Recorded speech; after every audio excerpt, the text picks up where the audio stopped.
શાંતિ. ઓમ શાંતિ. ઓમ શાંતિ. સર્વશક્તિવાન પિતા પરમાત્માની પવિત્રતાના સાગર બાબાની અતિ પ્રિય સંતાન પ્રિય આત્મન, આજે મહેસાણા સેવા કેન્દ્રના સર્વ ગીતા પાઠશાળાના ભાઈ બહેનો વિશેષ રક્ષાબંધનના પાવન પર્વ નિમિત્તે ભેગા થયા છો. એટલે આપ સર્વ જે પોતપોતાના સ્થાનમાં એક બાબા દૂસરાના કોઈ એ ધારણાને સાકાર કરીને મારા શિક્ષક તો પરમ શિક્ષક પરમાત્મા શ્રી બાબા છે. કોણ છે તમારા શિક્ષક? શ્રી બાબા છે. એ શ્રી બાબાને શિક્ષક બનાવીને દરરોજ ખૂબ પ્રેમથી બાબા ભણાવે અને તમે બધા ભણો છો. એટલે આપ સર્વ શ્રી બાબાના ગોડલી સ્ટુડન્ટને, ગીતા પાઠશાળાના સર્વ ભાઈ બહેનોને રક્ષાબંધનના પાવન પર્વની ખૂબ ખૂબ ખૂબ મુબારક, અભિનંદન, વધાઈ વધાઈ વધાઈ. બધા ખુશ મોજમાં છો? સ્વસ્થ મસ્ત છો? કારણ કોરોના પછી આપણે આજે રક્ષાબંધન ભેગા કરી રહ્યા છીએ. આજે ભેગા થયા ને, ગઈ વર્ષે તો બધાના પાસે જઈને બહેનો રાખડી બાંધીને આવ્યા હતા. એટલે બધા સ્વસ્થ અને મસ્ત છો? ખેતીની સિઝન સરસ ચાલી રહી છે. હા, તો આજે ખુશીની વાત એ છે કે બાબા તો આપણી વચ્ચે ઉપસ્થિત છે જ. અંગ સંગના સાથી હર ઘડીના શ્રી બાબા છે.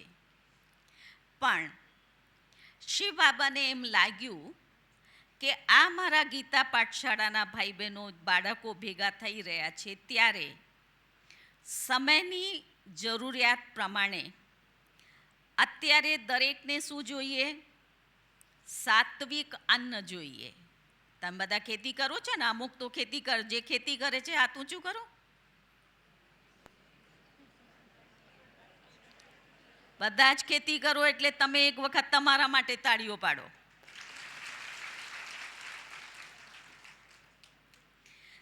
હવે ખેતીમાં તમે યુરિયા નાખો, ડીએપી નાખો છો ને, અને ખૂબ નાખો છો અને પ્રેમથી નાખો છો. હવે કોરોનામાં આપણે જોયું કે આ નાખવાથી આપણને અનાજ કેવું મળ્યું? આપણે બીજાને શું ખવડાવીએ? વિષ ખવડાવીએ, ઝેર ખવડાવીએ ને. જે નાખીએ એ ઉગે, આપણે ઝેર ખવડાવીએ. તો બાબાને એમ લાગ્યું કે હું મારા બાળકોને એમ કહું કે હવે તમે સમાજને ઝેરવાળું અન્ન ના આપો. તમે તૈયાર થશો કે અમે ઝેરવાળું અન્ન નહીં ઉગાડીએ, અમે જૈવિક અને યોગિક સાત્વિક અન્ન ઉગાડીશું. તો જેને અંદરમાં દિલમાં એ છે કે અમે યોગિક અન્ન એવી ખેતી કરીશું, એ હાથ ઊંચું કરો. હા, ઊંચું કરો, ઊંચું કરો.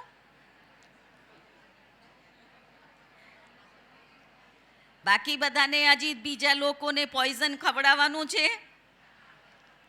આપણે વિષમુક્ત ખેતી કરવાની છે. તો તમારો દિલનો અવાજ બાબા સુધી પહોંચ્યો. એ તમને જોઈને બીજા લોકો કરશે.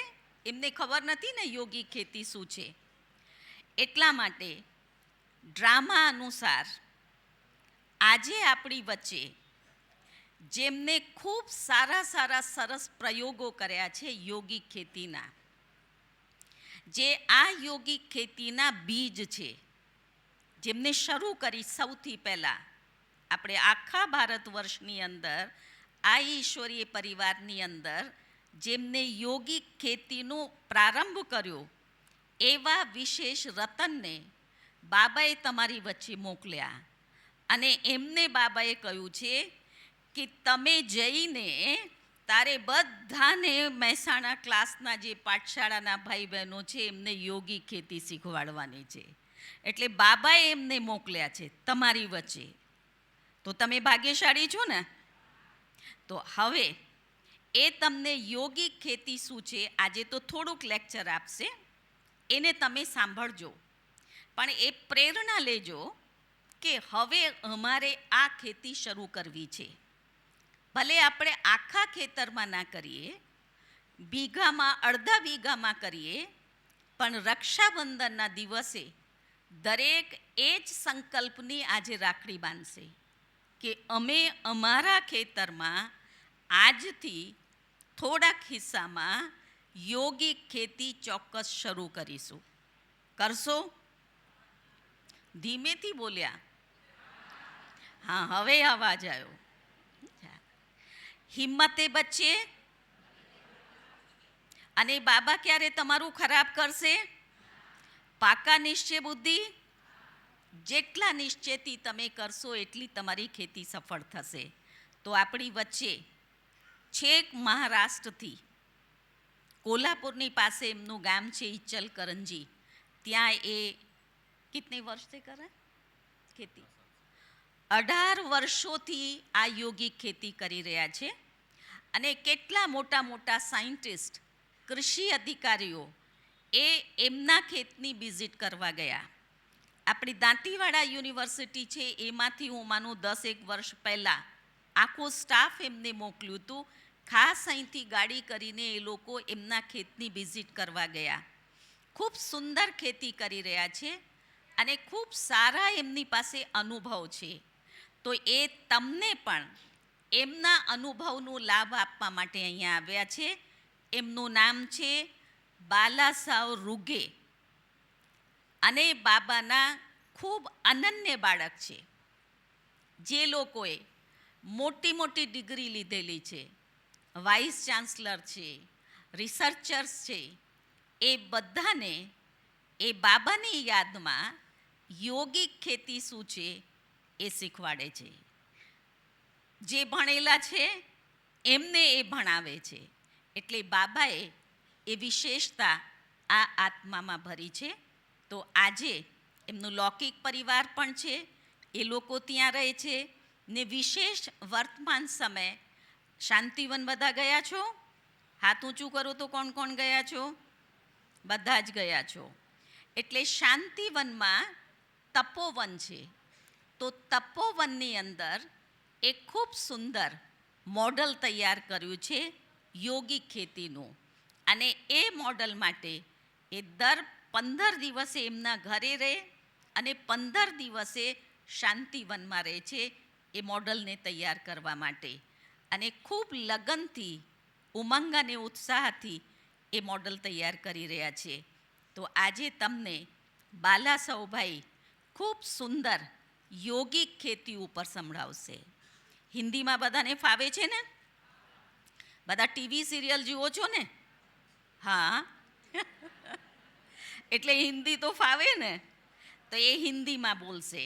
એટલે બાલાસાવભાઈનું આપણે સૌ ખૂબ ખૂબ દિલથી હાર્દિક સ્વાગત અને અભિનંદન કરીએ. અને બાલાસાવભાઈની સાથે આ બાજુ મારે બેઠા છે ચંદ્રેશભાઈ. ચંદ્રેશભાઈ, એમનો વિષય નથી ખેતી, પણ એમને બાબાની એટલી બધી પ્રેરણાઓ કે મારે ગ્રામ વિકાસમાં સેવા કરવી છે, મારે મોડલ્સ તૈયાર કરવામાં, ગામડાઓને રાજઋષિ વિલેજ બનાવવામાં, એ એમને અંદરથી પ્રેરણા આવે છે. અને એ પણ સતત રાત દિવસ ગ્રામ વિકાસ પ્રભાગની સેવાઓમાં તત્પર છે. અને શાંતિવનમાં, તપોવનમાં જે આપણે મોડલ બનાવી રહ્યા છે એ મોડલમાં પણ એમને જેમ બાલાસાવભાઈની જવાબદારી છે એમ આ પણ આખી ટીમ એ લોકો જવાબદારીથી એને સંભાળી રહ્યા છે. એટલે આપણે ચંદ્રેશભાઈનું પણ ખૂબ ખૂબ હાર્દિક સ્વાગત અને અભિનંદન કરીએ છીએ. પછી આ બાજુ છે પ્રિયંકાબેન. પ્રિયંકા, તમને દેખાય છે ને બાબાની એક નાની બાળકી છે, પણ એ શિવ શક્તિ છે. એનામાં ખૂબ શક્તિઓ છે. એને માધવ યુનિવર્સિટી આબુ રોડમાં છે, એમાં પણ એને લેક્ચરર તરીકે સેવાઓ આપી છે. અને અત્યારે વિશેષ ગ્રામ વિકાસ પ્રભાગની સેવાઓ અર્થે જે આપણે મોડલ બનાવવાનું મોદીજીએ કહ્યું હતું કે તમે આખા ભારતની અંદર મોડલ બનાવો, તો યોગિક ખેતી શું છે, કેવી રીતે કરી શકાય, તો ત્યાં કચ્છમાં એક પ્રોજેક્ટ એમને લીધેલું છે. ત્યાં એ રહીને એને ડિઝાઇન કરી આપે, તમારે ખેતની વાડ કેવી રીતે કરવી, પછી એમાં ઉત્પાદન તમારું સરસ થાય, પાણીનું શું સોર્સ છે, ખૂબ સરસ ડિઝાઇન કરી આપે છે. એટલે આપણે એમને અહીંયા પણ આમંત્રિત કર્યા હતા. તો મહેસાણામાં આપણે 10 જગ્યા ઉપર મોડલ બનાવી રહ્યા છીએ.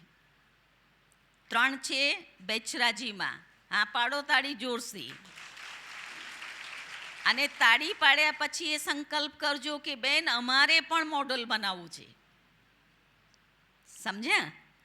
તો એના માટે બેચરાજીમાં છે, અહીંયા આપણું તરેટી ગામ છે સોમનાથની પાસે, તરેટીમાં પણ રાકેશભાઈ એમના ખેતરમાં, સાતુસણામાં ભગવાનભાઈ છે વિસનગરથી એમના ખેતરમાં, પછી વડનગરમાં એક ગીતાબેન ચૌધરી કરીને છે, એ પણ ખૂબ ઉત્સાહી છે અને એ જૈવિક ખેતી કરી રહ્યા હતા. તો એમને યોગિક ખેતી કરતાને મોડલ બનાવવા માટે એમને પ્રેરણાઓ આપી છે. એ રીતે આ ક્ષેત્રમાં આપણા ઉત્તર ગુજરાતમાં બાબાના યોગિક ખેતીના સુંદર મોડલ બને એના માટે પ્રિયંકાબેન પણ એમાં સહયોગી છે. અને આજે પહેલી જ એટલે આપણે પ્રિયંકાબેનનું પણ શિવશક્તિનું ખૂબ ખૂબ દિલથી સ્વાગત અભિનંદન કરીએ. એમની સાથે કાજલબેન છે, કાજલ પૂના ત્યાં સેવા કેન્દ્રો ઉપર સેવાઓ આપે છે અને મધુબનમાં શાંતિવનમાં આવ્યા હતા અને ત્યાંથી એ સેવા માટે આ ટીમની સાથે નીકળ્યા છે. એ પણ એગ્રીકલ્ચર બીએસસી કોમ્પ્યુટર એન્જિનિયર છે અને એમને પણ એ સેવાઓમાં ઇન્ટરેસ્ટ છે. તો એ આપણી વચ્ચે પહોંચ્યા છે. તો આપણે સૌ એમનું પણ ખૂબ ખૂબ દિલથી હાર્દિક સ્વાગત અભિનંદન કરીએ. મારી બાજુમાં કુસુમબેન બેઠેલા છે. કુસુમબેનને કોણ કોણ ઓળખે છે? બધા જ ઓળખે છે. એટલે તમારી સાથે દરરોજ ફોનમાં અમારા ત્યાં આજે મૃત્યુ પ્રવચન છે, બેન કોઈને મોકલશો? અમારે ત્યાં 15 દિવસ થાય, 1 મહિનો થઈ ગયો, કોઈ બહેનો ક્લાસ કરાવવા નથી આવ્યા. એટલે કમ્પ્લેન ક્યાં જાય? કુસુમબેનની પાસે જાય. તો કુસુમબેન પણ જે મહેસાણા સેવા કેન્દ્રની સેવાઓમાં થક થઈને ઉપસ્થિત છે, એમનું પણ આપણે હાર્દિક સ્વાગત કરીએ. હવે 12 વાગ્યાની એમની ટ્રેન છે બાલાસાવભાઈની. તો હું વધારે હવે નહીં બોલતી, ખાસું લાંબુ તો બોલી ગઈ છું. તો પણ બાલાસાવભાઈને બધા ખૂબ પ્રેમથી ધ્યાનથી સાંભળજો અને સાંભળ્યા પછી એ વાતને જીવનમાં ઉતારજો કે આપણે પણ યોગિક ખેતી કરીને બાબાનું નામ રોશન કરીએ. તો હું बालासाहेब કહું છું, એમને इनको खूब अच्छी और सरल भाषा में समझाएंगे जिससे सबको प्रेरणा मिले और सारे महसाना गीता पाठशाला की, ये मेरे दिल का संकल्प जो मुझे अभी आया वो आपके सामने रखती हूँ. आखा મહેસાણાની જેટલી પણ ગીતા પાઠશાળાઓ છે, બધી ગીતા પાઠશાળા યોગિક ખેતી કરતી થાય. સાંભળ્યું? બધી જ પાઠશાળા શું કરે? એ બાબાના સ્વપ્નને તમારે સાકાર કરવાનો છે. ઓમ શાંતિ. ओम शांति। हम सबको एकत्रित करने के लिए परमात्मा की प्रेरणा से निमित्त बनी हुई आदरणीय दीदी जी और भगवान ने जिन जिन आत्माओं को चुन चुन के इकट्ठा किया है, ऐसे हम सभी भाग्यवान आत्माओं को देखते हुए बहुत खुशी हो रही है कि कहाँ कहाँ से किस प्रकार से खुदा ने ढूंढ ढूंढ के इकट्ठा किया है और वो भी उसी कार्य के लिए इकट्ठा किया है जो एक नई दुनिया स्थापन करने के लिए निमित्त बन रहे हैं। और उस दुनिया का मालिक भी वो हमें बनाना चाहता है। एक तरफ उस दुनिया के लायक मुझे बनना है और दूसरी तरफ ऐसी दुनिया बनाने के लिए मुझे निमित्त बनना है। दोनों सेवाएं साथ साथ कराने वाला जो कभी इन दो आँखों से नहीं दिखाई दे रहा है, वो कितना अच्छा कार्य हम सबसे करवा के ले रहा है। ये एक चिंतन की बात है कि कैसे परमात्मा मेरे अंदर वो शक्ति भर रहा है, कुछ प्रेरणाएं मिल रही है और हम क्या कर रहे हैं अभी कुछ पता नहीं। जिनको भगवान की नॉलेज नहीं है वो सब कहते हैं अरे क्या ब्रह्मा कुमारी इसका पता नहीं, भगवान आया है, ये है वो है कहते हैं। तो कितना गुप्त रीति से वो हमसे कार्य करा रहा है। अगर कई जगह पे कुछ ऐसी हीरों की या सोनों की खान पड़ी हुई होती है और वो अगर मुझे मिल जाती है तो मैं किसी को नहीं बताऊंगा, 2-4 बोरी लेके जाऊंगा, रातों रात भर के अपने घर में रखूंगा, भविष्य के लिए उपयोगी आ जाए। परंतु यहाँ उससे भी बड़ी खान मिली है जो हीरों की दुनिया में सोने के महल में रहने के लिए ले जा रहा है। बट उन्होंने एक कंडीशन दी है कि जितना आप इस वर्षे के हकदार बनाओगे उतना आपको ज़्यादा वर्षा मिलेगा। तो अभी तक हम सब निमित्त बने हैं कि एक बार ब्रह्मा कुमारी संस्था में आइए, मेडिटेशन सीखिए, परमात्मा से अपना वर्षा लीजिए। मेडिटेशन से आपके सारे मन की बीमारी ठीक होगी, तन की बीमारी ठीक होगी। कह तो रहे हैं, यज्ञ की शुरुआत में स्वयं भगवान ने जिस तन का आधार लिया, उन्होंने कुछ गिने चुने आत्माओं को लेके एक संगठन बनाया, खूब सारी मनसा सेवा की। उस मनसा सेवा का फल आज पूरे विश्व में इतनी सारे ब्रांचेस निकल गई है, सेवाएं बढ़ रही है। उसके बाद वाचा सेवा के द्वारा भी कई जगह तक संदेश पहुंच चुका है कि अब सृष्टि का परिवर्तन होने वाला है और भगवान इस धरा पे आया है, हमें भी वो परिवर्तन करना है जिससे हम उस दुनिया में जाने के लायक बने। मनसा सेवा भी हो गई, वाचा सेवा भी हो गई। अब कई लोग कहते हैं कि हाँ सुना है, हम सब जानते हैं ब्रह्मा कुमारीज़ को, तो ब्रह्मा कुमारीज़ को पढ़ाने वाला जो भगवान है उनकी शक्तियों को अभी तक कोई महसूस नहीं कर पा रहा है। तो उन शक्तियों को महसूस कराने के लिए मेडिटेशन तो है ही है, परंतु ज़्यादा करके लोग कुछ अनुभव, कुछ चमत्कार देखना चाहते हैं। और वो सेवा अब शुरू हो रही है जिससे हम कर्मणा सेवा कहते हैं। मनसा, वाचा और कर्मणा जब तीनों एक साथ काम करते हैं तो भगवान की प्रत्यक्षता के लिए टाइम नहीं लगता है। वो बाकी जिम्मेवारी उनकी है, कब कहाँ कैसे प्रत्यक्ष होना है। इसलिए हमें मनसा द्वारा, वाचा द्वारा और कर्मणा द्वारा, अब हमारा कर्म तो है खेती करना, और किसानों के पास जब हम जाएंगे तो वो इस ज्ञान को नहीं सुनेंगे। किसान जो है पड़ोस वालों ने क्या किया है वही मैं करूँगा, इतना ही जानता है। तो अब हमें क्या करना है, अपनी खेती में प्राकृतिक खेती, यौगिक खेती करना है। अब प्राकृतिक खेती में कई लोगों के अंदर ये संशय है कि अगर हम यूरिया, डीएपी नहीं डालेंगे और केवल गोबर की खाद या जो भी जीवामृत है उससे करेंगे तो हमारा उत्पादन इतना नहीं बढ़ने वाला है। इसलिए हम लोग डरते हैं कि प्राकृतिक खेती करें या न करें। तो यहाँ हम किसी देहधारी व्यक्ति के मत पर नहीं चल रहे हैं, हमें स्वयं भगवान बता रहा है कि आप प्राकृतिक और यौगिक खेती करो, तो हमें करना चाहिए। दुनिया में वो केमिकल यूरिया यूज़ कर रहे हैं, वो लोग केमिकल डीएपी यूज़ कर रहे हैं। हम लोग आपको या ऑर्गेनिक यूरिया बनाने की विधि सिखाएंगे, वो भी घर में बिना खर्चे की। हम लोग आपको ऑर्गेनिक डीएपी बनाने की, इपको बनाने की विधि सिखाएंगे, वो भी घर में बनाइए, घर में यूज़ करिए। कहीं पे भी भीड़ भाड़ में जाने की ज़रूरत नहीं, महंगी हो गई है, कहाँ से लाए, क्या करें, ज़रूरत नहीं है। उस केमिकल फर्टिलाइज़र से ज़मीन की उर्वरक शक्ति कम हो रही है, पर्यावरण का प्रदूषण बिगड़ता जा रहा है, हर एक के मन कमज़ोर बनते जा रहे हैं, शरीर की बीमारियां बढ़ती जा रही है। परंतु इस नेचुरल यूरिया से, नेचुरल डीएपी से कोई भी बीमारियां नहीं बढ़ेगी, प्रदूषण नहीं होगा, ज़मीन की उर्वरक शक्ति बढ़ेगी, फसल भी शक्तिशाली मिलेगी, पौष्टिकता मिलेगी। परंतु पौष्टिकता के साथ सात्विकता की बहुत ज़रूरत है। कोई भी चीज़ जब हम घर में बनाते हैं तो उसको भोजन कहते हैं, और कहीं मंदिर में मिलता है तो उसको प्रसाद समझते हैं। मटेरियल तो वही होता है, परंतु बनाने की विधि अलग होती है, इसलिए उसको प्रसाद और एक को भोजन कहते हैं। पानी तो पानी ही होता है, कई जगह उसको जल कहते हैं, कई फर्क उस स्थान का होता है, उस भावना का होता है।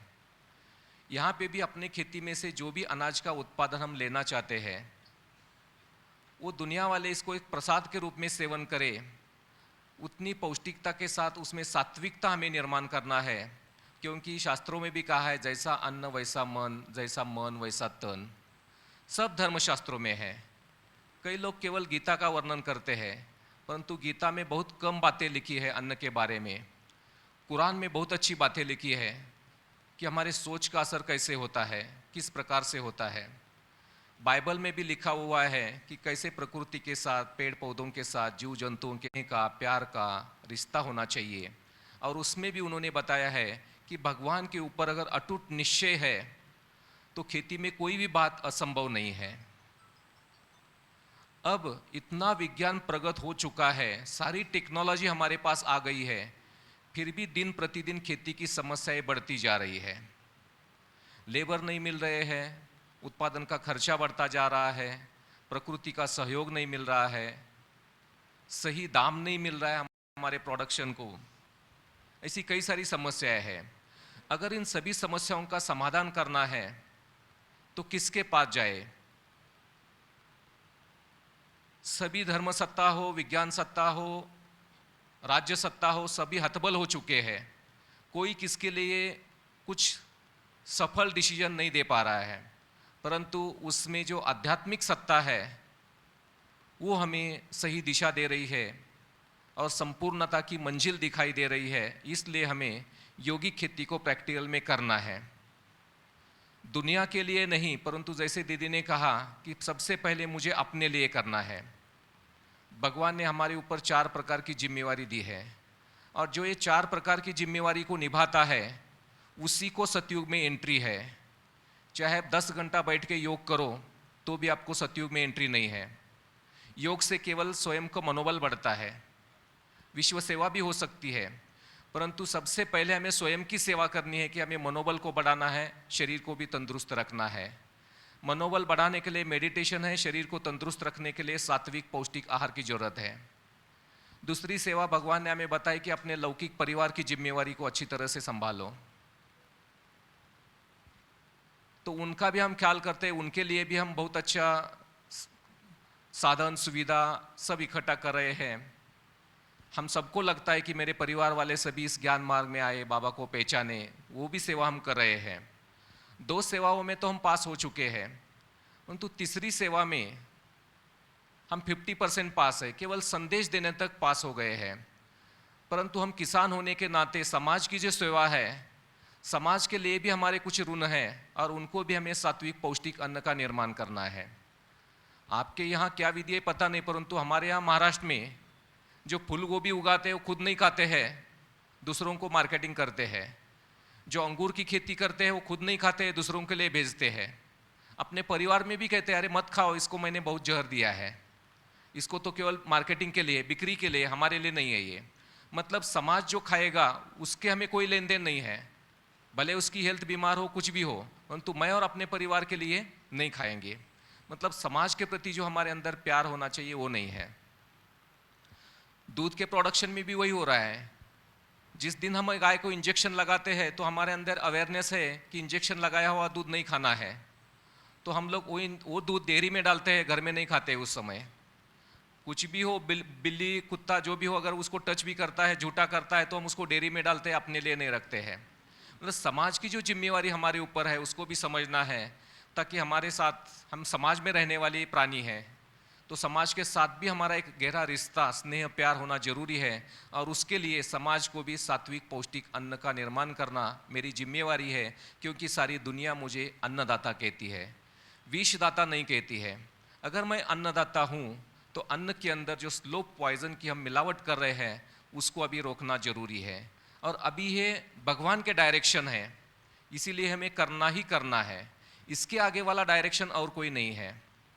और चौथी जिम्मेवारी हम सबके ऊपर विश्व की जिम्मेवारी है। हम कहते हैं हम विश्व के लिए क्या कर सकते हैं, ये तो काम सरकार का है, कई एनजीओज का है, परंतु नहीं, जो काम हम कर सकते हैं वो दुनिया में कोई नहीं कर सकता है। पूरे विश्व में जितनी भी समस्या निर्माण हो रही है, उन सभी समस्याओं का समाधान केवल और केवल एक किसान ही कर सकता है, उसके अलावा कोई नहीं कर सकता है। कर रहे हैं, परंतु वो लोग परसेंटेज में कर रहे हैं, 2%, 5%, ज़्यादा से ज़्यादा 10% तक। परंतु एक किसान जब करना शुरू करता है तो बहुत गहरे रीति से समझ के वो 90% समाज की इन सेवाओं को, समस्याओं को समाधान कर सकता है। अब कैसे कर सकता है ये भी हमें सोचना है। बाकी जो हमने यूरिया DAP बनाने की विधि है वो भी हम आपको सिखाएंगे समय अनुसार, अगर आप जागरूक होंगे तो। परंतु आज विश्व की जिम्मेवारी लेके ले हम कहते हैं कि टेम्परेचर बढ़ता जा रहा है, पर्यावरण प्रदूषण हो रहा है, कई सारी बीमारियां बढ़ रही है, और इसके लिए हम खुद निमित्त है। कई सारे वृक्ष की कटाई होती जा रही है, दिन प्रतिदिन टेम्परेचर बढ़ता जा रहा है। टेम्परेचर को रोकने के लिए सरकार क्या करे, कार्बन क्रेडिट दे रही है। जो किसान अपने खेत में पौधे लगाता है उनको इतना कार्बन अब ग्रहण करने के लिए इतना सुविधा मिलेगी, पर हम लोग पेड़ पौधे लगाने में कहीं ना कहीं सक्षम स्वयं को अनुभव नहीं कर पा रहे हैं। कहते हैं एक पौधा लगाऊंगा तो मेरी इतनी ज़मीन खराब होगी और उससे मुझे क्या मिलने वाला है, परंतु नहीं। अभी आज जिस सभा में हम बैठे हैं वहाँ हम सबकी दिल की धड़कन जो चल रही है, उसके पीछे इन पेड़ पौधों की बहुत बड़ी कुर्बानी है। हम लोग AC हॉल में बैठे हैं, पंखे चला रहे हैं, परंतु बाहर जो पेड़ पौधे खड़े हैं वो सारे सर्दी, गर्मी, धूप सब सहन कर रहे हैं, और इतना सहन करते हुए भी वो अपने लिए ऑक्सीजन का निर्माण करके दे रहे हैं। तभी तो हमारी दिल की धड़कन अच्छी तरह से काम कर रही है। और जिन्होंने कोरोना काल में अपने सभी ने देखा कि भगवान ने जिस चीज़ को मुफ्त में निर्माण किया था उसी चीज़ की शॉर्टेज हुई थी। कई लोगों को ऑक्सीजन नहीं मिल रहा था, तड़प तड़प के मर रहे थे, जेब में 10-10 लाख लेके घूम रहे थे, वेंटिलेटर नहीं मिल रहा था। वो समय भी आ गया था, एक इशारा मिला कि आने वाला समय इससे खतरनाक हो सकता है। अगर उस समय पे अगर हमें खुद को सुरक्षित रखना है तो आज हमें अपने खेती के मेड़ के ऊपर कुछ वृक्ष लगाना जरूरी है। ये मत सोचना मेरी खेती तो बहुत दूर है, वहाँ से ऑक्सीजन मेरे को थोड़ी मिलने वाली है, आपको ही मिलने वाली है। ये भगवान का लॉ बना हुआ है, जो करेगा सो पाएगा, जैसा करेगा वैसा मिलेगा, जितना करेगा उतना ही मिलेगा। इस दुनिया में तो अलग अलग कानून होते हैं, इसमें पैसे के आधार से कानून में भी चेंज हो सकते हैं, परंतु भगवान के कानून में कभी चेंज नहीं होता है। अगर मैंने कुछ पेड़ पौधे लगाए हैं तो उसका ऑक्सीजन मुझे लास्ट तक मिलेगा, मुझे लास्ट तक कभी भी वेंटिलेटर की ज़रूरत नहीं पड़ेगी, ये भगवान ने प्रॉमिस किया है। इसलिए हमें अपने मेड़ के हिसाब ऊपर कौन से वृक्षों को लगाना है, किस दिशा में लगाना है, ये सारे वैज्ञानिकों ने सिद्ध करके रखा है, बस हमें केवल उसको करना है। पेड़ पौधे लगाने के बाद जो जैव विविधता हम कहते हैं, जिसको पंछी, प्राणी, जीव जंतु सबको सुरक्षा मिलनी चाहिए, क्योंकि आज हम कहते हैं कि हम मनुष्य तो सेठ है, मेरे लिए 6 मास का अनाज घर में है, पानी की स्टोरेज है, सब कुछ मेरे पास है, कोई ज़रूरत नहीं है। परंतु समाज के अंदर जितने भी जीव जंतु है उतने उसमें से एक भी जंतु, एक भी प्राणी, एक भी पंछी की अगर संख्या कम होती है तो हमारे जीवन के लिए हानिकारक है। और ये सारी बातें कई सारे वैज्ञानिकों के रिसर्च करके लिखा हुआ है, वो भी हम आपको समझाएंगे ट्रेनिंग में कि किस प्रकार से एक एक जीव जंतुओं का हमारे जीवन में उपयोग है। आज कई किसान जैविक फर्टिलाइज़र को यूज़ कर रहे हैं। पहले तो कहते थे कि हम लोग इतना गोबर डाल रहे हैं, 10-10 गोनी यूरिया डाल रहे हैं, हमारी खेती फसल अच्छी नहीं आ रहे हैं, और अभी इस 1 लीटर वाले लिक्विड की जीवाणु से हमारी खेती कैसे होगी। परंतु उस 1 लीटर जीवाणु में कितनी ताकत होती है वो ये तब पता चला जब उसको हमने ज़मीन में यूज़ किया। इसलिए आज जो इन आँखों से दिखाई न देने वाले जीवाणु होते हैं, बैक्टीरिया, उसको भी खरीद के हम खेती में डाल रहे हैं। केंचुओं को खाद यूज़ कर रहे हैं, क्योंकि केंचुए का हमें महत्व पता चला तब उसको यूज़ कर रहे हैं। मधुमक्खियों का पता चला कि आइंस्टाइन ने भी बताया कि जिस दिन मधुमक्खी ख़त्म होगी उसके बाद 3 साल में सारी दुनिया ख़त्म होगी, तो आज लोग मधुमक्खी की पालना कर रहे हैं। ऐसे ही हमें एक चीज़ की पालना करने की आवश्यकता पड़ेगी आगे चल के, और वो पालना बुद्धिमान होते हुए भी अगर हमें करना पड़ेगी तो ये हमारे लिए लेबर प्रॉब्लम बन जाएगा बहुत सारा। इसलिए हमें क्या करना है, केवल मेड़ के ऊपर कुछ पेड़ पौधे लगाने हैं, और अपने लिए जो चाहिए वो फ्रूट्स के पौधे सारे अपने खेती में लगाएंगे तो पंछियों के लिए भी होगा, अपने लिए भी होगा, सारी जैव विविधता बढ़ेगी, और इससे समाज की सेवा, विश्व की सेवा भी होने वाली है। तो इन 4 ही प्रकार की सेवाओं के लिए हमें अपनी सहयोग की अंगुली देनी है। कोई करेगा तो मैं करूँगा नहीं, अब हमें आगे बढ़ना है। खजाना सामने रखा हुआ है, ओटे सो अर्जुन, जो पहले जाएगा उसको ज़्यादा मिलेगा। इसलिए कोई करे न करे मुझे करना है, ऐसे अगर आप दृढ़ संकल्प के साथ करना शुरू करेंगे तो एक दिन आपको ट्रेनिंग मिलेगी। उसके बाद हम आपकी खेती में आकर वहाँ पे आपको बताएंगे कि यहाँ ये करना चाहिए, इस प्रकार से खाद बनाइए, इस प्रकार से आपको रिजल्ट मिलेगी।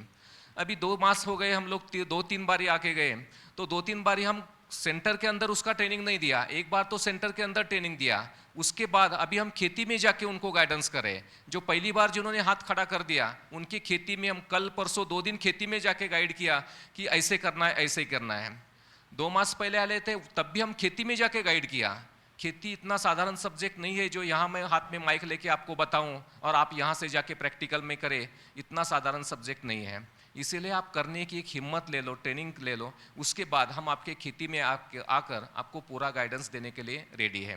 तो इस प्रकार से आप अगर जब ये सेवा करोगे तब आपके पड़ोसी भी इसको देखेंगे और इसमें कई सारी चमत्कारिक अनुभव है। हम लोग भगवान की शक्ति को कहते हैं तो इसका भी एक अलग नाम रखा है हमने, आध्यात्मिक खाद कहते हैं हम उसको। तो लोगों को कहते हैं आध्यात्मिक खाद भी हमें सिखाओ कैसे बनानी है, पर ये दिखाई नहीं देती है। जैसे शांति के वाइब्रेशन है, प्रेम के वाइब्रेशन है, पवित्रता के वाइब्रेशन है, ये भी एक फर्टिलाइजर अथवा पेस्टिसाइड फंगिसाइड का काम कर रही है। कई सारे खेती में आने वाले कीड़े बीमारियों को ठीक करने में हमारे वाइब्रेशंस बहुत अच्छा काम कर रहा है। इसलिए बाबा भी कहता है कि बच्चे प्रकृति को योगदान दे दो, प्रकृति तरस रही है। अब प्रकृति इतना विकराल रूप दिखाई दे रही है, कई जगह जोर से बारिश हो रही है, कई जगह बिल्कुल नहीं हो रही है, कई जगह टेम्परेचर ऐसे बढ़ रहा है ताकि पौधे जल के जा रहे हैं। अब इन प्रकृति से अगर अपनी फसल को सुरक्षित रखना है तो हम अपने संकल्पों के माध्यम से कैसे अपने खेती के ऊपर एक अच्छा सा छाता पकड़ के रखें, पवित्रता की शक्ति का, शांति की शक्ति का, तो ये भी हमें सीख के उसको करना है। और सचमुच इसके अंदर बहुत अच्छा चमत्कारिक रिजल्ट दिखाई देते हैं।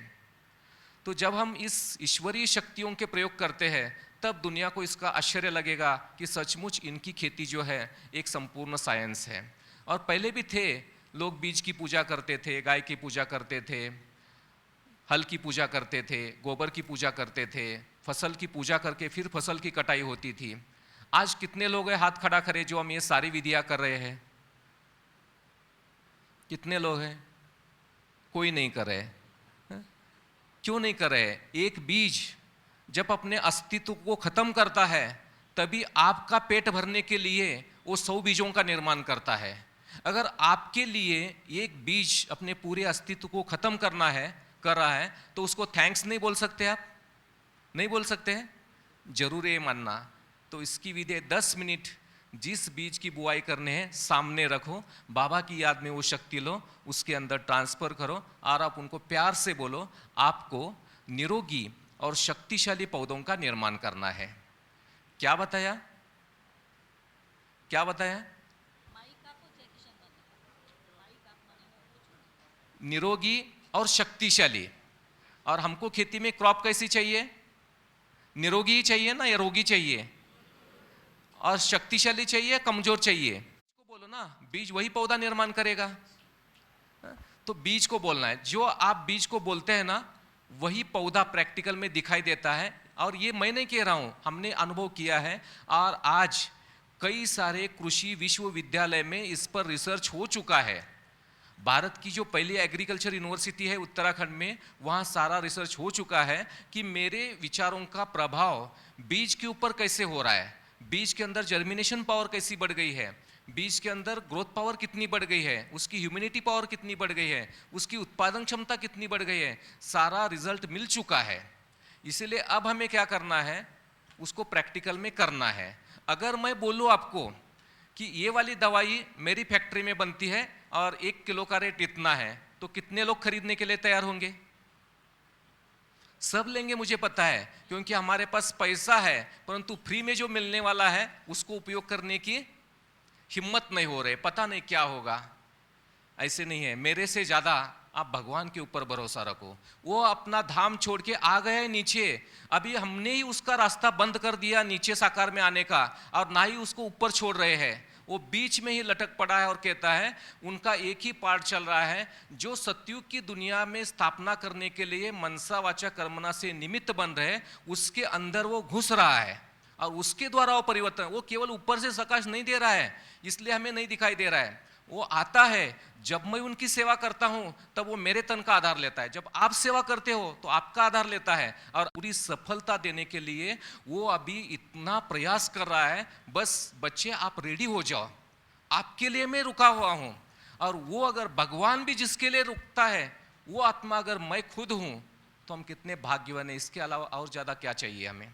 तो अब हमें क्या करना है, उसका परिचय देने के लिए प्रैक्टिकल में रेडी होना है और सात्विक पौष्टिक अनाज का निर्माण करना है। हम लोग चाहते तो है अन्न की सात्विकता, हम लोग कई सारे प्रयास करते, कहते जैसा अन्न वैसा मन, जैसा मन वैसा तन। किस किस को लगता है कि मेरा तन तंदुरुस्त रहे, हाथ खड़ा करे। और किस किस को लगता है मुझे जहर खाना है, हाथ खड़ा करे। तो आज हम वही कर रहे हैं, खा रहे जहर। शास्त्रों में क्या लिखा है, जैसा अन्न वैसा मन। और आज कहते हैं ना, वो जो भीष्म पितामह का एक उदाहरण है, जब अच्छा उपदेश कर रहे थे तब वहां दुर्योधन भी आया था, अर्जुन था, और अर्जुन ने भीष्म जी को पूछा कि आज आप इतना अच्छा उपदेश कर रहे हो, जब द्रौपदी का वस्त्रहरण हो रहा था तब आप उस अपकृत्य को रोक सकते थे, इतनी अथॉरिटी आपके पास थी, फिर भी आपने उस अपकृत्य को नहीं रोका, आपने अपनी गर्दन नीचे झुका के बैठ गए, क्यों। तब भीष्म जी का जवाब क्या था, तब मैं दुर्योधन का खाता था और वही खून मेरे नस नस में दौड़ता था, इसलिए मैं चाहते हुए भी उस अपकृत्य को नहीं रोक पाया। हे अर्जुन, आज तेरा बाण लग गया और वो अशुद्ध खून मेरा निकल गया, इसलिए मैं अच्छा उपदेश कर रहा हूं। आज हम सब भगवान को याद करना चाहते हैं, कंटिन्यूअस याद करना चाहते हैं, परंतु मन कहाँ कहाँ भागता है। दुर्योधन मतलब जहां जहां हमने धन का दुरुपयोग किया है, वहां वहां हमारा मन भाग रहा है। तो आज के बाद हमें धन का दुरुपयोग करके अनाज का निर्माण नहीं करना है, परंतु श्रीमत पर हमें उपयोग करना है और श्रीमत पर चलना है। तो अन्न की सात्विकता भी मिलेगी, पौष्टिकता की मिलेगी। आप सभी लोगों ने समझ लिया है, अब करना बाकी है। तो एक बार आप एकत्रित आ जाओ, आप सबको ट्रेनिंग में मिलेगी, आप सब करेंगे ऐसी आशा रखता हूं और अपने वाणी को विराम देता हूं। ओम शांति।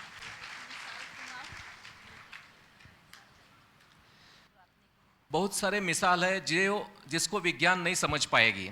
अभी हमारे पिछले साल पूरे वर्ल्ड में जो बारिश होती है, उससे 2 नंबर की बारिश हमारे कोल्हापुर में हो गई थी। इतनी बाढ़ आ गई थी, बस 1.5 घंटे के अंदर 6 फीट हाइट का पानी बढ़ गया था पूरे खेती में। कोल्हापुर डिस्ट्रिक्ट में सबके घर घर में पानी घुस गया था, और उसमें करीब 20-25 दिन तक जहाँ नदी होती है, बाढ़ आते, उस इलाके में पानी भर गया था।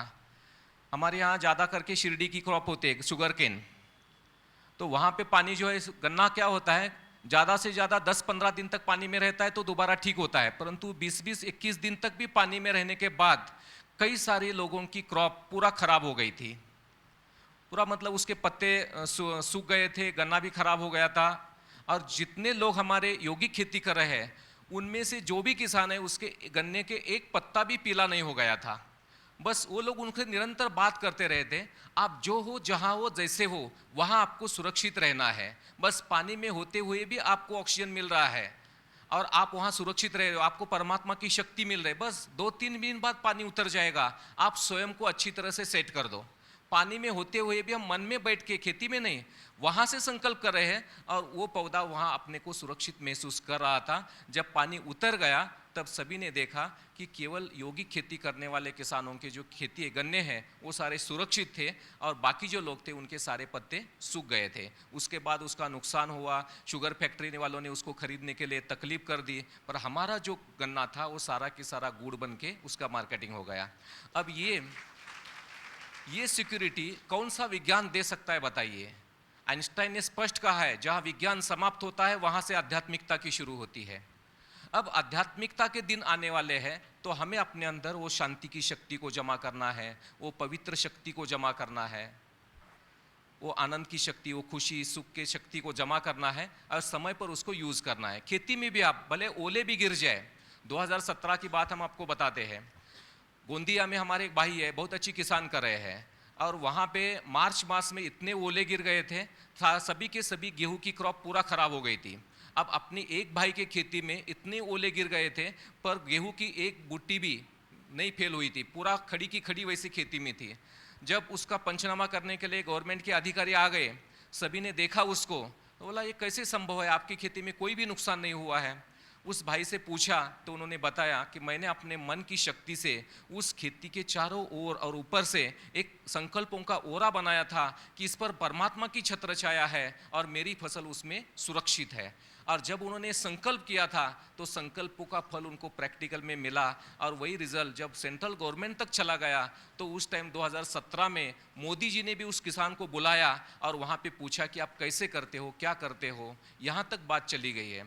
तो जब एक किसान करता है तो हो रहा है। अभी गुजरात में भी यहाँ के गवर्नर कितने अच्छे मिले आपको, प्राकृतिक खेती के लिए प्रेरणा दे रहे हैं, पर हम लोग इस बात को समझ नहीं पा रहे कि इसका लाभ क्या है।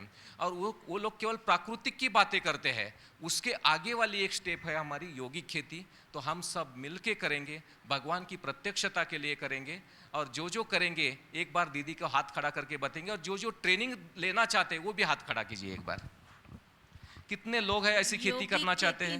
જેને જેને ટ્રેનિંગ કરવી છે સાચા દિલથી કે અમારે ટ્રેનિંગ કરીને પછી ખેતી કરવી છે, તો બાલાસાહેબભાઈ તમને ટ્રેનિંગ આપવા માટે સમય આપશે, પણ પહેલાં હાથ ઊંચું કરો કે અમે ખેતી કરીશું, અમારે ટ્રેનિંગ કરવી છે, એ હાથ ઊંચું કરે. આ ઊંચું કરો, કેમ ડર બીક લાગે છે?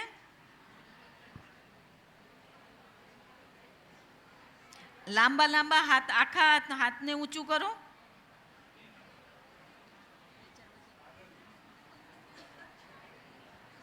ભાઈઓ પાછળ વચ્ચે બેઠા છે, ક્યારે કરશો? આપસમાં વાત નહીં કરું, મને જવાબ આપો, હું જે પૂછું એનો. ક્યારે રાખીએ ટ્રેનિંગ? જેટલી જલ્દી રાખો એટલી.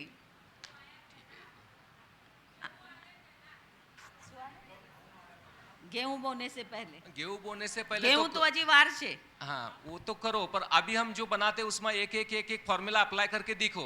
एट ए टाइम सब खेती होगा संभव नहीं है। अभी आकर सीखोगे, दूसरी बार और आएंगे हम आपके पास, एक दिन में नहीं होगा। अभी हमने बताया नेचुरल यूरिया कैसे बनाना है, आप 10 बार मुझे पूछोगे भाई साहब ये कैसे करना है, ये कैसे करना है। तो इसलिए क्या, अगर अभी से उसकी शुरुआत करो तो गेहूं की क्रॉप में आपको पूरी सफलता मिलेगी। अभी जो जो केमिकल किया है खेती, उसमें भी आप जो विधि हम बताते हैं वो एक बार यूज करके देखो। केमिकल से जो उत्पादन मिल रहा है उससे ज़्यादा उत्पादन देने की गारंटी हम आपको देते हैं अभी के क्रॉप में। अगर उत्पादन को बढ़ाना चाहते हैं तो ट्रेनिंग रखिए, शुरुआत कीजिए। તમને બધાને ગમ્યું, એમને એટલી સરસ વાત કહી કે પહેલી ટેકનિક તો છે કે આપણે યુરિયાને ડીએપી ના નાખીને આ પ્રાકૃતિક ખેતી કરી રહ્યા છીએ. આપણી પાસે સૌથી મોટી અને મહાન શક્તિ આપણા બાબા છે, અને જ્યારે આપણે આત્મા સમજીને બાબાની પાસેથી શક્તિ લઈએ છીએ તો બાબાની આખી શક્તિ શેમાં આવે? આત્મામાં આવે. અને આત્માથી ક્યાં જાય? પ્રકૃતિમાં જાય. એનો એમને દાખલો આપ્યો કે ગઈ વર્ષે મહારાષ્ટ્રમાં કોલ્હાપુરમાં બહુ જ વરસાદ હતો, ઘરોમાં પાણી, અને 20-25 દિવસ સુધી ખેતરમાં પાણી હતું. એટલે ત્યાં વિશેષ જે છે એ શેરડીનો પાક થાય, એટલે બધાનો પાક ખરાબ થઈ ગયું. પણ જે બાબાના બાળકો હતા, યોગી ખેતી કરતા હતા, તે વખતે તો યોગ બીજું તો કંઈ ખેતમાં નાખવા જવાય જ નહીં, પાણી ભરેલું છે. એમને બધાએ ઘરે બેસીને યોગ કર્યું, અને એ પૌધા જે હતા શેરડીનું પાક, એને વાઇબ્રેશન આપ્યા કે તમે પરમાત્માની છત્રછાયામાં છો, તમે તમારી જડોને ના છોડતા.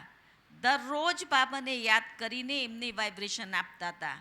અને એ ખરેખર એ સમજવા જેવી વાત છે.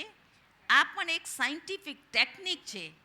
આપણા વિચારોમાં આટલી બધી શક્તિ છે. બાબા નથી કહેતા તમે પ્રકૃતિને બદલો, તમે મનસા સેવા કરો છો ને, તો બીજાને આપણે સકાશ આપી શકીએ, તો આપણા ખેતરને આપી શકાય કે નહીં? આપી શકાય, પણ દૃઢતા જોઈએ, નિશ્ચય જોઈએ, બાબા સાથે કનેક્શન જોઈએ, ત્યારે બાબા એનું રક્ષણ કરે છે.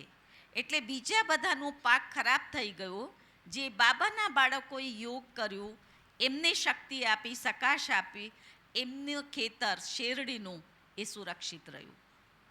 કઈ ખાતર નાખી એમને? બાબાની યાદના વાઇબ્રેશન્સ આપ્યા.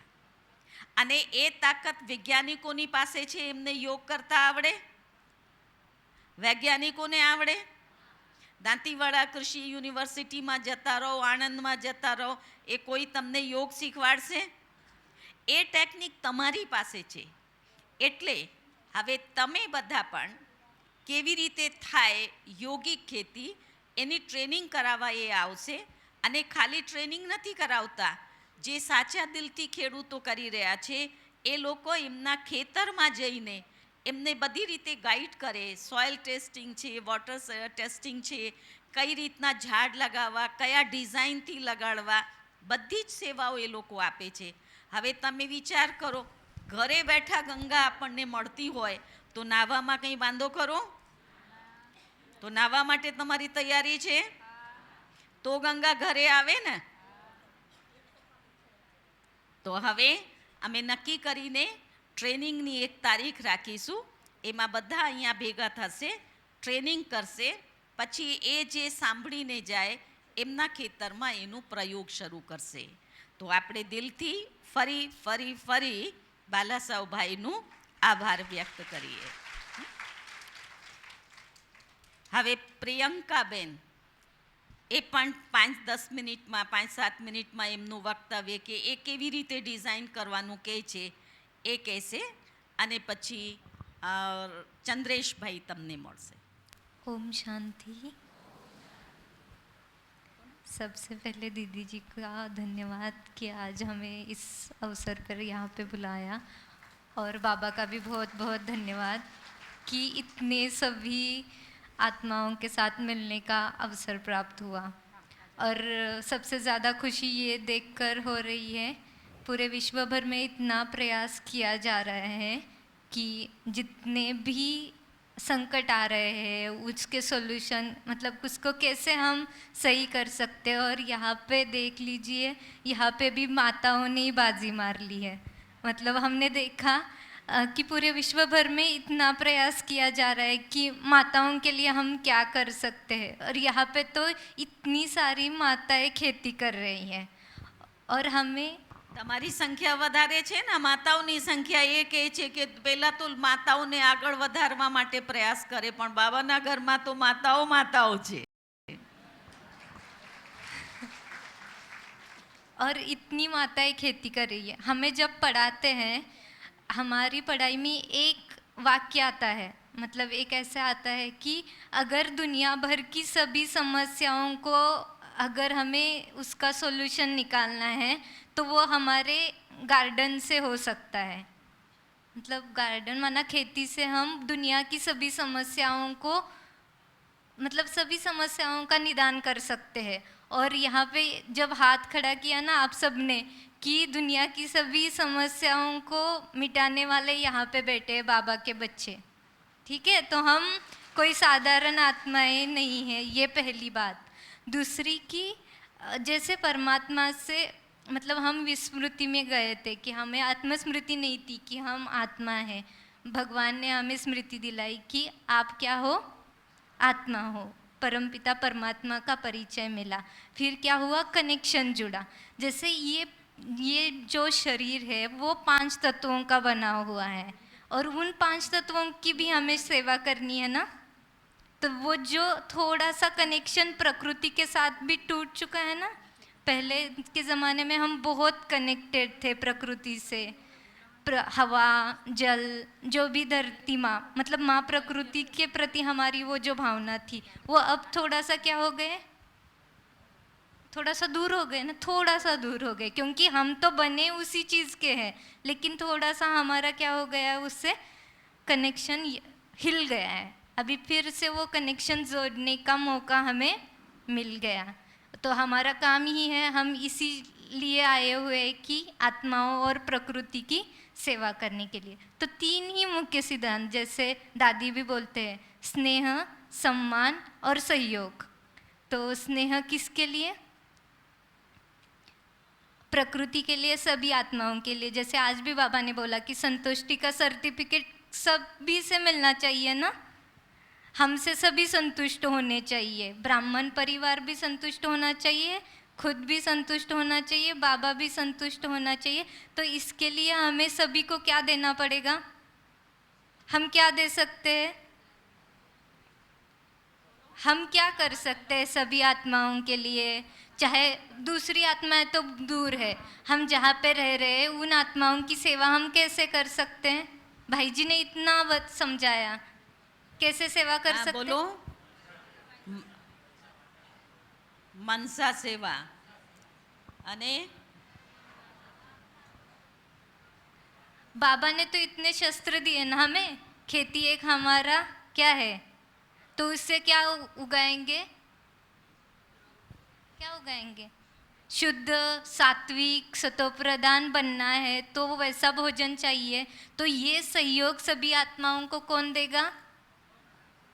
हाँ, हम देंगे, देंगे ना? सभी ने अभी हाथ तो उठाया कि हम देंगे।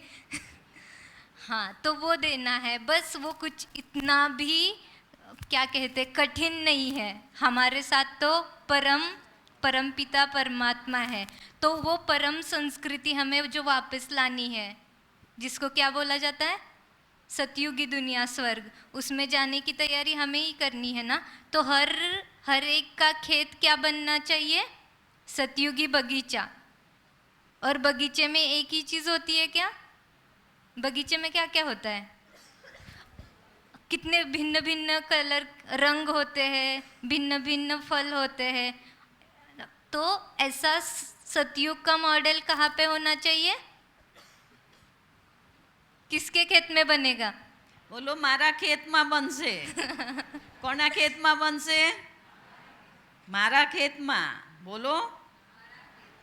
हाँ, तो इसकी जाने के लिए तैयारी हमें करनी है। तो उसका भी कैसे कि कौन सा पौधा होना चाहिए, कहाँ पे होना चाहिए, कैसे लगना चाहिए, ये खुद हमें आना चाहिए। ये कब आएगा? क्योंकि हम सभी आत्माओं ने ये सारे पौधे देखे हैं। कहाँ पे देखे हैं? सतयुग में देखे, खाए भी है। ठीक है, तो अभी फिर हमसे वो क्या करना है, वो सतयुगी कल्चर को यहाँ पे लाना है, वो सतयुगी संस्कारों को, संस्कृति को यहाँ पे फिर से बसाना है। तो हमें अपने आप को कैसे वैसा बनाना है, खुद को मॉडल बनाना है, फिर अपने अपने खेत को मॉडल बनाना है, ताकि वो सारा कोई भी आकर देखे, सीखे और चला जाए। और यहाँ पे बैठी हुई एक एक माता, एक एक भाई सिखाए। ठीक है, मतलब एक एक हर एक डिजाइनर बने। ठीक है, डिजाइनर माना क्या है पता है? डिजाइनर पता है आपको? जैसे ये हॉल बना है या फिर कोई भी चीज़ होती है, इसको पहले क्या किया जाता है कि ऐसा हॉल बनेगा, इसका डिज़ाइन बनाया जाता है। जैसे हमारा बाबा ने आकर हमें सतयुग कैसा है, क्या है, उसका पूरा डिज़ाइन बताया। ठीक है, अब हम बाबा के बच्चे हैं, सतयुगी दुनिया में जाने वाले, तो हमारे हर एक खेत का हम खुद क्या करें, बाबा के साथ, प्रकृति के साथ मिलकर डिज़ाइन बनाए। तो ठीक है, अभी मिलकर बनाते हैं हम सभी। ओम शांति। કેટલી સરસ વાત કરી પ્રિયંકાબેને. આપણે બધા સતયુગમાં જવાના? તમે જવાના છો? કોણ કોણ જવાના? બધા જ જવાના. સતયુગમાં જ્યારે તમે ખેતી કરશો એમાં યુરિયા ડીએપી નાખશો? કેમ? કેમ? ત્યાં તમને મળશે? અચ્છા, ત્યાં આપણે દેવતા બનવા માટે અત્યારે દૈવી સંસ્કારો ધારણ કરી રહ્યા છીએ ને. લડવા ઝઘડવા બાબા દરરોજ મુરલીમાં કે એ આસુરી સંસ્કાર છે, દૈવી સંસ્કાર નથી. તો જેમ આપણે લડવાનું ઝઘડવાનું છોડી રહ્યા છીએ દેવતા બનવા માટે, તો આપણે ત્યાં દેવતા બનીશું તો યુરિયા ડીએપીનું ખાવાનું થોડી ખાઈશું? તો એ પણ અહીંયા છોડવું પડશે ને. યોગિક સાત્વિક અન્ન તમારે ઉગાડવું પડશે ને. તો જેવું અન્ન તેવો ઓટકાર હોય ને. અન્નમાં તમે પોઈઝન ખાઓ અને કહો અમે તો દેવતા બનવાના, કેવી રીતે બનશો? તો તમે સ્વર્ગમાં જે રીતે સાત્વિક અન્ન ખાવશો, એ સાત્વિક અન્ન ઉગાડવાનું મોડલ, એની ડિઝાઇન દરેકે પોતાના ખેતરમાં તૈયાર કરવી પડશે. એ સરસ રીતે આપણને પ્રિયંકાબેને સંભળાવ્યું. હવે 2 શબ્દો મેં કાજલ, फिर चंद्रेश भाई अपने. चंद्रेश भाई तमने गुजराती में बोलसे એટલે તમને ફાવશે. ओम शांति। सबसे पहले दीदी जी का बहुत बहुत शुक्रिया। एक्चुअली ना मुझे एक कहानी याद आ गई है। एक्चुअली वो सच में है। तो एक जो आदिवासी ट्राइब है, तो वहाँ पे क्या होता है, अब अगर उन्हें कुछ पेड़ काटना भी होता है तो वैसे काटते नहीं है। वो क्या करते हैं, वो निगेटिव एनर्जी, माना नकारात्मक जो ऊर्जा होती है वो देते हैं, उसे गालियाँ देते हैं। तो कुछ दिन बाद के बाद वो अपने आप सूख जाता है वो पेड़। तो आप सोचिए, अगर नकारात्मक ऊर्जा से वो पेड़ काट सकते हैं तो सकारात्मक ऊर्जा से हम क्या कुछ नहीं कर सकते, है ना। तो प्रियंका बहन ने जैसे बताया कि सतयुगी बगीचा बनाना है ना, तो उसके लिए सेवा करना चाहेंगे ना, तो सेवा का चांस भी मिला है। जैसे अभी यौगिक खेती करके वो हम सेवा कर सकते हैं, खुद की भी सेवा कर सकते हैं और विश्व की भी सेवा कर सकते हैं। तो ये मौका मिला है तो मौके पे चौका तो मारना चाहिए ना। तो इसीलिए, और जैसे आज राखी भी है तो राखी के गिफ्ट रिटर्न में देते हैं ना, कुछ गिफ्ट तो देते हैं। तो बस मैं यही कहना चाहूँगी कि ये यौगिक खेती रूपी जो संकल्प दृढ़ करे और वो संकल्प रूपी जो रिटर्न गिफ्ट हमें देना है। Okay ji, thank you. ओम शांति।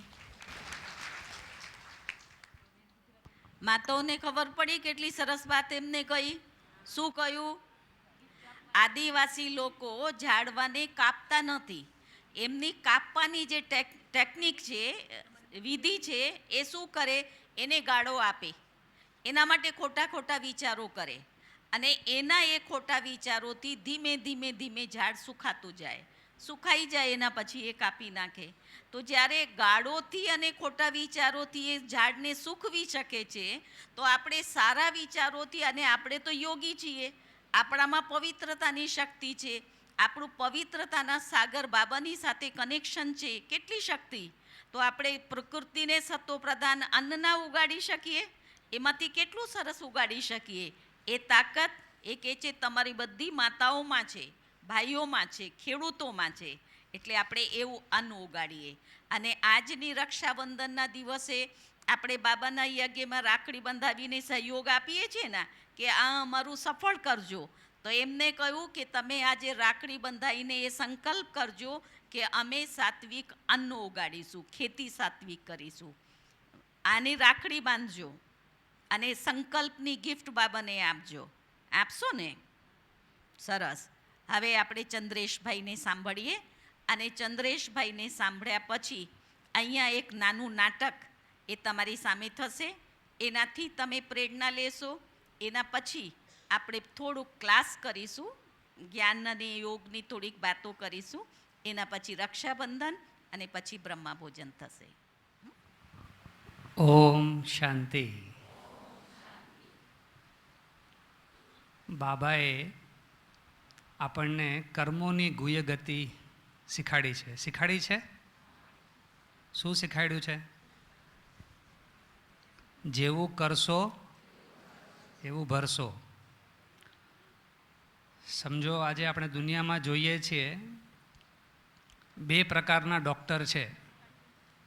એક ડૉક્ટર છે બહુ ઈમાનદારીથી, નિષ્ઠાથી, સારી વિધિથી પેશન્ટની ટ્રીટમેન્ટ કરે છે અને રિટર્નમાં ફીસ લે છે. બીજો ડૉક્ટર છે એ ખોટી રીતે ગલત ટ્રીટમેન્ટો આપી, કમિશન લઈ અને પેશન્ટ પાસેથી પૈસા ખોટી રીતે પડાવે છે. પૈસા બંને કમાય છે. કયો ડૉક્ટર સારો? કયો? પહેલો વાળો, ને જેણે ઈમાનદારીથી કામ કર્યું અને રિટર્નમાં પૈસા લીધા. તો પૈસા બંને કમાવ્યા, પણ આણે પૈસાની સાથે સાથે દુઆઓ પણ કમાવી. હા ને? તો સેમ સિચ્યુએશન, સેમ પરિસ્થિતિ આજે આપણા ખેડૂતોની વચ્ચે પણ છે. કેવી રીતે છે? એક ખેડૂત ડીએપી, યુરિયા, કેમિકલ પેસ્ટિસાઇડ બધું નાખી રહ્યો છે. એ શું છે? અલ્ટિમેટલી ઝેર છે. એ ઝેરથી જે અન્ન ઉત્પન્ન થાય છે એ સમાજને ખવડાવે છે, એની રિટર્નમાં પૈસા લે છે. બીજો ખેડૂત છે એ પ્રાકૃતિક વિધિથી ખેતી કરે છે. ખેતી એ પણ કરે છે, મહેનત એ પણ કરી રહ્યો છે, બધા પ્રાકૃતિક ઇનપુટ્સ વાપરી રહ્યો છે. એની રિટર્નમાં બાલાસાહેબભાઈ આપણી સામે હતા ને ખેડૂત, તમે બી ખેડૂત છો, એ બી ખેડૂત છે. એણે આજથી 18 વર્ષ પહેલાં એ સંકલ્પ લીધો કે મારે પ્રાકૃતિક ખેતીથી જ ખેતી કરવી છે, મારે લોકોને ઝેર નથી ખવડાવવું. તો એણે પ્રેક્ટિકલ કરી બતાડ્યું, ભાવ પણ સારા મળ્યા, રિટર્ન પણ સારું મળે છે, મહેનતનું ફળ પણ મળે છે, અને સાથે સાથે દુઆઓ બી મળે છે. તો આપણે કઈ ખેતી કરવી જોઈએ? દુઆઓવાળી ખેતી કરવી જોઈએ ને. તો દીદી આટલું બધું બલ ભર્યું છે બધાની અંદર, તો ઓછામાં ઓછું ભલે નાનકડું તો સહી, પણ આ વિધિ બધાએ સમજવી જોઈએ, શીખવી જોઈએ, પ્રયોગ કરવો જોઈએ. જો ન થાય આપણાથી ત્યારે પછી પાછળ વિચારજો. પણ જેમ તમે બાબાના બન્યા તો પહેલાં તો મનમાં વિશ્વાસ રાખ્યો ને. ના કેમ થાય? હા કાળા માથાનો માનવી ધારે એ કરી શકે, ના થાય આપણાથી? હા તમે કહો કે તમે ખોટું બોલ્યા, અમે તો તમને કરીને બતાવીશું. હા, કહો તો- એમને તો ચંદ્રેશભાઈને જવાબ આપો. બધાના હાથ ઉપર, અડધાના આમ આટલા આમ હતા, અડધાના આમ હતા, કોઈકના જ આમ હતા. તો એમ નહીં ચાલે, પૂરા મનથી કરવું પડશે. કરશો ને બધા? જો તમે કેટલા સૌભાગ્યશાળી છો કે આ કૃષિ એવં ગ્રામ વિકાસ પ્રભાગના અધ્યક્ષા અમારા દીદીજી, હા, એ તમારા મોટા દીદી. તમે કેટલા સૌભાગ્યશાળી છો, તમને ડાયરેક્ટ આટલી સરસ પાલના મળી રહી છે. આપણે બધાએ આ કરી બતાડવાનું છે. હવે એક સેમ્પલ સેટ કરવાનું છે. આજે ખાલી ભારતમાં આજે આપણે જુઓ, બાબા કહે છે કે જો કર્મ મેં કरूँगा મુझे દેખ. બાબાએ સેવાની આ વિધિ શીખાડી છે. હા, તો પહેલાં સેમ્પલ કોને બનાવવા પડશે? આપણે બનાવવા પડશે. આપણે કરશું તો આપણને જોઈને આજુબાજુના ખેડૂતોમાં બી ઉમંગ આવશે, એ લોકોમાં બી ઉત્સાહ આવશે. અને હવે આ વાતો કેવલ વાતો નથી, હવે એગ્રીકલ્ચર યુનિવર્સિટી આને એક્સેપ્ટ કરી રહી છે, સરકાર આને એક્સેપ્ટ કરી રહી છે. એગ્રીકલ્ચર યુનિવર્સિટીમાં આના વિધિવત કોર્सेस આવી રહ્યા છે. એટલે આ ખાલી વાતો નથી, એના ખૂબ સાયન્ટિફિક પ્રમાણો મળ્યા છે. અને આજથી 50 વર્ષ પાછળ વયા જાઓ તો આપણા બાપ દાદા કઈ ખેતી કરતા હતા? કયા ડીએપી હતા? કયા યુરિયા હતા કોઈ એવા પ્રકારના આ સાધનો, આ કેમિકલ પેસ્ટિસાઇડ, આ મોટા મોટા બુઝુર્ગો બેઠા છે, કોઈ હતા એ પ્રકારના? કેવી ખેતી થતી હતી? આપણે ભારત સોને કી ચિડિયા કહેવાતું હતું ને. શેના આધાર પર કહેવાતું હતું? આજથી 200 વર્ષ પહેલાં કોઈ ઉદ્યોગો હતા? તો શેના આધાર પર સોને કી ચિડિયા કહેવાતું હતું? ખેતીના આધાર પર આપણે સોને કી ચિડિયા કહેવાતું હતું. જે આપણી સંપન્નતા હતી એ ખેતીના આધારે હતી. તો આ તો હતું જ નહીં ડીએપી યુરિયા, તો પછી ખેતી, એનો મતલબ ખેતી થતી હતી, સારી ખેતી થતી હતી. તો વળી પાછી એ જ ખેતી કરવાની છે, બીજું શું કરવાનું છે? તો કરશો ને બધા? હા, તો આવો હિંમતવાળો અવાજ આવવો જોઈએ. અને કોઈ હાર્ડ એન્ડ ફાસ્ટ નથી, આપણે નાના લેવલ પર ટ્રાય કરશું, વિષયને સમજશું, વિષયને શીખશું અને ધીરે ધીરે આગળ વધશું. એક ઝટકે બી નથી કરવાની જરૂર છે, પણ વિષયને સમજવાની જરૂર છે. પ્રયોગ કરો. જેમ બાબાની યાદમાં તમે પ્રયોગ કર્યો, તમે બાબાના બન્યા, લોકોએ દુનિયા તમને કંઈ પણ કીધું હશે કે અરે બ્રહ્માકુમારીઝમાં શું જાઓ છો, ત્યાં જશો તો આમ થઈ જશે, ત્યાં જશો તો તેમ થઈ જશે. પણ તમે બાબાને અનુભવ કર્યો, તમે પ્રયોગ કર્યો ને કે ચલો થોડા દિવસ જઈ જોઈએ, સારું લાગશે તો કરશું, નહીં લાગે તો પછી જોશું. એવી રીતે. અને હવે તમને બધાનો શું અનુભવ છે બાબાના બન્યા પછી? હવે તમારો બધાનો શું અનુભવ છે? હવે તો મારા એક શિવ બાબા બી દૂસરાના કોઈ, એવું પાકું થઈ એવું ગયું પાકું ને. થઈ ગયું ને આપણને. હા. તો એવી રીતે જ જ્યારે તમે પ્રયોગ કરશો, તમને બાબાની મદદના અનુભવ થશે અને તમે કહેશો કે અમારે તો ખાલી પ્રાકૃતિક યોગિક ખેતી જ કરવી છે, એ તમારા હૃદયમાંથી સંકલ્પ નીકળશે. એટલે તમે નિશ્ચિંત થો. આજે રક્ષાબંધનના આ શ્રેષ્ઠ પર્વ નિમિત્તે આપણે ભેગા થયા છીએ અને દીદીજીને આટલું મોટું સંકલ્પ આવ્યું છે, તો એને આપણે બધાએ મળીને સાકાર કરવાનું છે. હા ને? તો ખૂબ ખૂબ આજે આપણે યોગિક ખેતી આપણે જે કહીએ છીએ, તો એ યોગિક ખેતી સમજમાં આવે છે? શું આપણા મનના વિચારોનો પ્રભાવ ખેતર ઉપર પડતો હશે? શું લાગે છે બધાને? જુઓ, આપણે જેમ બાલાસાહેબભાઈ કીધું ને કે ભાઈ આપણે મંદિરમાં પ્રસાદ બનાવીએ, ઇન્ગ્રેડિયન્ટ તો એ જ હોય. શીરો બનાવીએ, શીરો ઘરે બનાવીએ, શીરો તો શું કહેવાય? મિષ્ટાન કહેવાય. અને એ જ શીરો જ્યારે મંદિરમાં બને તો શું કહેવાય? પ્રસાદ થઈ જાય. તો એ પ્રસાદમાં શું ફરક, શું વિધિમાં શું ફરક થયો? 1 કલાક બનાવવાની વિધિ. ઇન્ગ્રેડિયન્ટ તો એ જ લાવ્યા હતા, ઘરે પણ એ જ લઈ આવ્યા, મંદિરમાં પણ એ જ લઈ આવ્યા. તો મંદિરમાં 1 કલાક જ્યારે બનાવ્યું ત્યારે બનાવવાવાળાની મનની અવસ્થા, એણે પરમાત્મા પ્રત્યેની જે શ્રદ્ધા, જે ભાવના જે હોય એના આધારે એ પ્રસાદ બની જાય, એ શીરો પ્રસાદ બની જાય.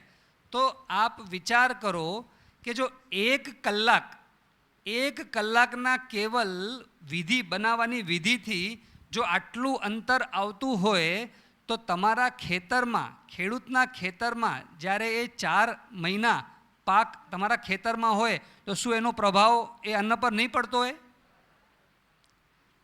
તો આ બહુ ગુહ્ય વાત છે, આ બહુ સમજવાની વાત છે. આજે જુઓ, આજે ખેડૂત ટેન્શનમાં છે, દુનિયાના ખેડૂતો ટેન્શનમાં છે તો એના ટેન્શનના પ્રભાવ અનાજ પર પડી રહ્યા છે. એટલે આજે સમાજની અંદર ટેન્શન વધી રહ્યું છે. આજે લોકો જ્યારે કેમિકલ ફાર્મિંગ કરે છે, એ લોકોને જ્યારે આજે કીટનો ઉપદ્રવ આવે ત્યારે એને તરત શું મગજમાં આવે? માર્કેટથી દવાઈ લઈ આવું અને મારો. એટલે એની મનમાં શું સંકલ્પ આવ્યા? મારો. એટલે એના પ્રભાવ ક્યાં ગયા? અન્નમાં. અને એનાથી શું આજે સમાજની અંદર આપણે શું પરિસ્થિતિ જોઈએ છીએ? મારો. તો આ હાલત છે આપણી. એવી રીતે જ લોભ વૃત્તિ ખેડૂતમાં વધતી જઈ રહી છે. વધારે પ્રોડક્શન લેવાના ચક્કરમાં આપણે કેમિકલનો વધારે પ્રમાણમાં ઉપયોગ કરીએ છીએ. એનું દુરુપયોગ આજે સમાજની અંદર આપણે શું જોઈ રહ્યા છીએ? લોભ વૃત્તિ વધતી જઈ રહી છે. તો આ ડાયરેક્ટ ઇમ્પેક્ટ છે. તમે કોઈ સાધારણ નથી. ખેડૂત એ નેક્સ્ટ સમાજ રચવાનું બહુ મોટો આધાર છે. જો શ્રેષ્ઠ સમાજ બનાવવો છે, જો સતયુગ લાવવો છે, તો એ કોણ લાવી શકે છે ખબર છે? ખેડૂત વગર કોઈ નહીં લાવી શકે. તમે જ લાવી શકો છો સતયુગ. સતયુગ કોણ લાવશે? હાથ ઊંચું કરો, કોણ લાવશે? હા, એમ બોલાય. તો એવું આપણે અંદરથી ઉમંગ ઉત્સાહથી આપણે આ વાતને શરૂઆત કરીએ કે અમે સતયુગી દુનિયા લાવવાના આધાર સ્તંભ છીએ, અમે બાબાની ભુજાઓ છીએ. એવું અંદરમાં ઉમંગ ઉત્સાહ ભરો અને વિષયને સમજો, અંધશ્રદ્ધામાં નહીં. તમે અહીંયા જ્ઞાનમાં આવ્યા તો બધું સમજ્યા, અને અંધશ્રદ્ધા છે કોઈને નહીં, બધા સમજીને કરીએ છીએ. એવી રીતે જ આ પ્રાકૃતિક ખેતીને આપણે બહુ વિધિવત સમજીને કરશું અને એના ખૂબ સારા પરિણામ આવશે. ઓમ શાંતિ.